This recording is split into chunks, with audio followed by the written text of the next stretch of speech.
السلام علیکم ناظرین اس ایپیسوڈ کے آغاز میں عثمان صاحب اپنے سپاہیوں کے ساتھ غار میں نماز ادا کر رہے ہوتے ہیں۔ نماز کے بعد سب دعا کے لیے ہاتھ اٹھاتے ہیں۔ عثمان صاحب دعا مانگتے ہوئے کہتے ہیں، اے اللہ تو ایک ہی ہے، ہمارا مقصد امت مسلمہ کو ایک جگہ پر متحد کرنا ہے۔ اے اللہ ہمیں ہمارے مقصد میں کامیاب فرما۔ ایک تو ہی ہے جو ہمیں کافروں، منافقوں اور گھات لگائے ہوئے لوگوں سے محفوظ رکھ سکتا ہے۔ ہم تجھی سے پناہ مانگتے ہیں۔ ہمارا مقصد کلام اللہ کو پوری دنیا میں پھیلا کر اس پر عمل پیرا ہونا ہے۔ یا اللہ ہماری جانیں، ہماری مالیں تیری راہ میں قربان۔ میرے بہادروں کو اور مجھے دنیاوی خواہشات سے دور رکھ۔ اے دعائیں سننے والی ذات، میری دعائیں قبول فرما تاکہ میں مظلوموں پر ظلم کرنے والوں کے خلاف لڑ سکوں۔ آمین ثم آمین۔ دوسری جانب اسمیان سلطانہ گھوڑے پر سوار ایک جگہ پر آ جاتی ہے۔ دوسری جانب سے گھوڑے پر سوار جلالی وہاں پر پہنچ جاتا ہے۔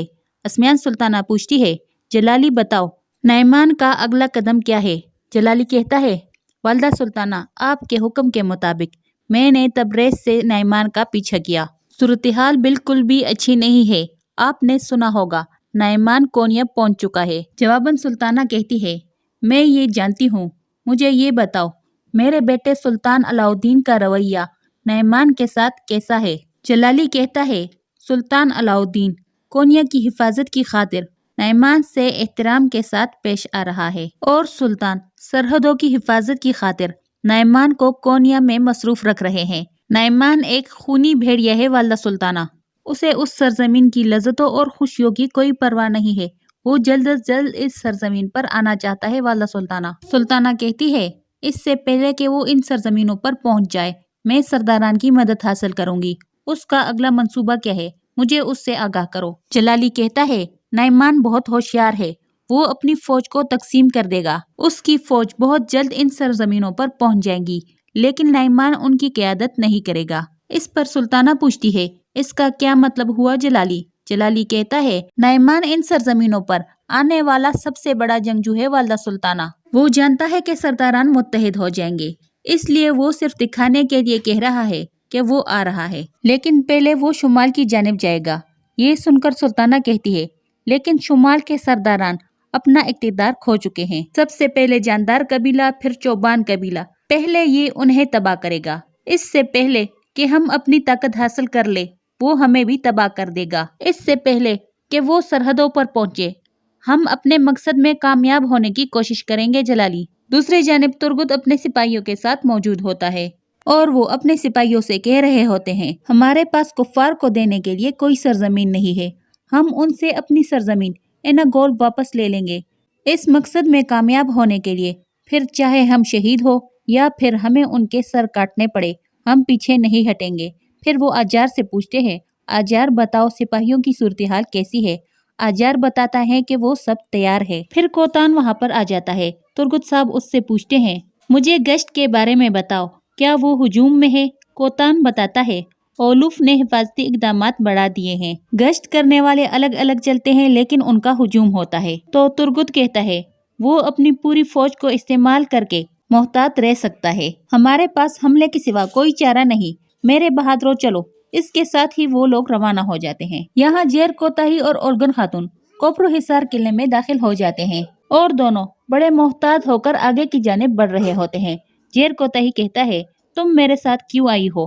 میں تمہاری حفاظت کروں یا معلومات اکٹھی کروں؟ تو اولگن کہتی ہے، آپ یہ بات عثمان صاحب سے کہہ سکتے تھے، میری حفاظت نہ کرو، میں اپنی حفاظت خود کر سکتی ہوں۔ اس کے ساتھ ہی وہ دونوں آگے کی جانب بڑھتے ہیں۔ ادھر سے دان کچھ بندوں کے ساتھ آ رہا ہوتا ہے اور کہتا ہے، ہم گرجا گھر سے پادریوں اور راہبوں کو ایناگول قلعے لے جائیں گے۔ ایناگول میں اولوف اپنا نظام قائم کرے گا، وہاں پر گرجا گھر کی مرمت بھی کی جائے گی، ضروری اقدامات پوری کرو۔ ایناگول وہ قلعہ ہے جو ہم نے اس بیوقوف ترگت سے حاصل کیا ہے۔ جیر کوتاہی چھپ کر یہ سب کچھ سن رہا ہوتا ہے اور کہتا ہے، ایناگول تم لوگوں کی قبر بنے گی۔ اولگن پوچھتی ہے، اب ہم کیا کریں گے جیر کوتاہی؟ ہم یہاں پر قبضہ کرنے کے لیے یہاں داخل ہوئے ہیں، لیکن انہوں نے پہلے سے ہی ایناگول حاصل کر لیا ہے۔ اس کے ساتھ ہی اولگن رونے لگ جاتی ہے۔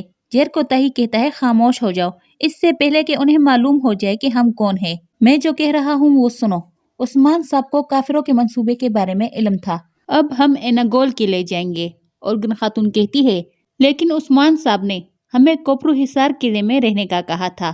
جیر کوتائی کہتا ہے پہلے کوپرو حصار کافروں کا گھر تھا لیکن اب وہ ایناگول میں رہنے کے لیے جا رہے ہیں۔ اب ہمارا یہاں پر وظیفہ ختم ہو گیا ہے۔ اورگن خاتون کہتی ہے وہ تو ٹھیک ہے لیکن ہم ایناگول کیسے جائیں گے؟ جیر کوتائی کہتا ہے ہم بیس بدل کر جائیں گے، ایک پادری اور ایک راہبہ۔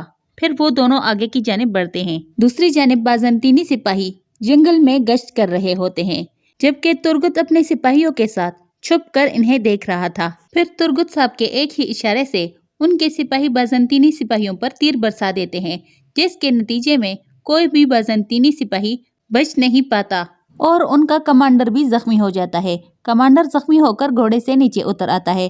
ترگت صاحب بھی اپنے سپاہیوں کے ساتھ سامنے آ جاتے ہیں۔ وہ کمانڈر کہتا ہے اولوف تمہیں زندہ نہیں چھوڑے گا۔ ترگت صاحب کہتے ہیں تم اس کی فکر نہ کرو اور پھر اپنے تلوار کے ایک ہی وار سے اسے جہنم واصل کر دیتا ہے۔ پھر ترگت صاحب اپنے سپاہیوں کے ساتھ آگے بڑھتے ہیں۔ دوسری جانب کئی قبیلے میں علاؤدین اور اورحان مشق کر رہے ہوتے ہیں۔ علاؤدین کے ہاتھ میں وہی زہر والی تلوار ہوتی ہے جبکہ اسما چھپ کر ان دونوں کو دیکھ رہی ہوتی ہے اور کہتی ہے یا اللہ مجھے معاف کر دے، میں یہ نہیں دیکھ سکتی، میں ایک بھائی کے ہاتھوں دوسرے بھائی کو مروا نہیں سکتی۔ اسی دوران علاؤدین کی تلوار اورحان کو لگ جاتی ہے۔ یہ دیکھ کر علاؤدین بہت پریشان ہو جاتا ہے۔ اورحان کہتا ہے میں ٹھیک ہوں بھائی، میں ٹھیک ہوں، یہ ایک ہلکی سی خراش ہے، چلو مشق جاری رکھتے ہیں۔ لیکن علاؤدین نہیں لڑتا۔ علاؤدین جا کر اورحان کے لیے پانی لاتا ہے جبکہ اورحان زہر کی اثر کی وجہ سے کانپ رہا ہوتا ہے۔ پانی پینے کے بعد اورحان دوبارہ تلوار اٹھا کر مشق شروع کر دیتا ہے لیکن مشق کے شروعات میں ہی اورحان کے ہاتھ سے تلوار گر جاتی ہے اور وہ علاؤدین سے کہتا ہے میرا ہاتھ حرکت نہیں کر رہا۔ یہ سن کر علاؤدین کافی پریشان ہو جاتا ہے اور اورحان کا ہاتھ پکڑ کر کہتا ہے چلے بھائی کمرال ابدال کے پاس چلتے ہیں۔ پھر علاؤدین اورحان کو سہارا دے کر وہاں سے چلے جاتے ہیں۔ اسما کہتی ہے یا اللہ اب اس زہر کا اثر کیا ہوگا؟ ادھر جنگل میں بائندر اور حسین موجود ہوتے ہیں۔ حسین بائندر سے پوچھتا ہے آپ کو کیا لگتا ہے جاندار صاحب ہمارا ساتھ دیں گے؟